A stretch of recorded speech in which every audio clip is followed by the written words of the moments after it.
আসসালামু আলাইকুম। ওয়ালাইকুম সালাম। আচ্ছা ভাই, আপনার নাম কি জানো? আইসেল।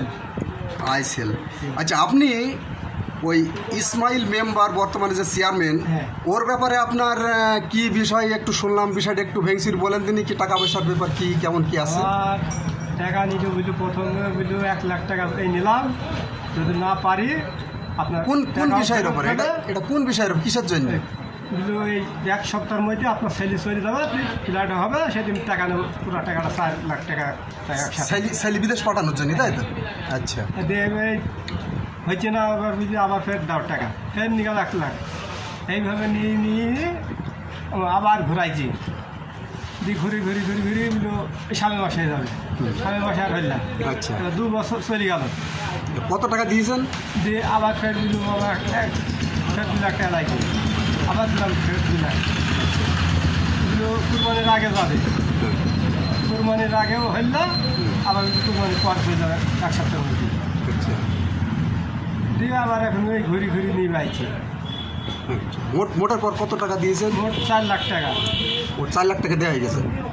কন্ট্রাক্ট ছিল কত টাকার? 5.5। 5.5। আচ্ছা, এই 4 লাখ টাকা দেওয়া হয়েছে, আর এই 1.5 লাখ টাকা বিদেশ গেলি পারে তারপর দেওয়ার কথা, তাই তো? আচ্ছা, তাহলে মোট কতদিন হচ্ছে আপনার টাকাটা দেওয়া? টাকাটা দেওয়া হয়েছে আপনার 2 বছর হয়ে যাইছি। 2 বছর পার হয়ে গেছে না 2 বছর পার হয়ে গেছে? 2 বছর পার হয়ে গেছে, তার মানে 2.5 বছর কাছাকাছি। 2.5 বছর।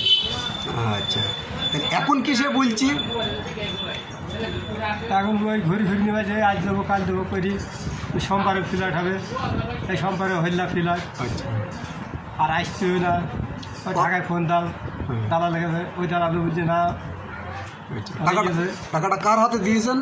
ইসমাইলের হাতে দিচ্ছি। ইসমাইল কাকে দিচ্ছে না দিচ্ছে, আমরা ইসমাইলকে ধরেছি। সরাসরি ইসমাইলের হাতে দিয়েছেন 4 লাখ টাকা, তাই তো? দিয়ে চিটারি করে ঘুরনি বেড়াইছি। হ্যাঁ, ঘুরি নিয়ে যাইছি চিটারি গাড়ি, আর ইসমাইল ওই আজ দেবো কাল দেবো নিয়ে যাইছি। আচ্ছা, আর আমরা তো ঢাকার লোককে চিনি নি, আমি তো চিনি ইসমাইলকে। যার হাতে টাকা দিয়েছে তাকে, আর যে পাঠাইছি তাকে আমরা ধরবো। হ্যাঁ, ওকে না হইলেও আমি কি চিনবো? আচ্ছা, ঠিক আছে। তাহলে এখন সিদ্ধান্ত মনে মনে কি হিসাব নিকাশ কি করছেন, যে টাকা তো সে এতদিন ঘুরিয়ে আপনাকে বিদেশ নিয়ে যাচ্ছে না, এই 4 লাখ টাকা যে 2.5 বছর প্রায় হইতে চলে, এই টাকাটার যে ইন্টারেস্ট বা ধার সুদের উপরে এগুলো নিয়ে আছে, এর কমিশন টাকা নিচ্ছি ব্যাংকে থেকে, তাও হয়েছে না, আবার ব্যাংকের লোক ফিরছি।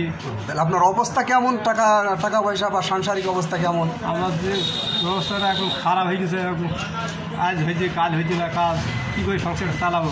1-2 কোটি টাকা জমা দিলাম, তাহলে এখন সে কাজ ফোনও ধরছে না, আবার পালি বেড়াইছি, তাই তো? পালি বেড়াইছি। এখন তাহলে তাই হিসাব তাকে ধরি মেয়েদি আদায় করতে হবে টাকা, এটা তো কথা, তাই? আচ্ছা, ঠিক আছে। আচ্ছা, ঠিক আছে। তাহলে এখন আপনার এই বিষয়টা আমরা ফেসবুক বা ইউটিউবে প্রচার করব, আর আপনি আপনার মতো আপনি আর্মি ক্যাম্প বা জিকাঞ্জা আইন ব্যবস্থা নেন।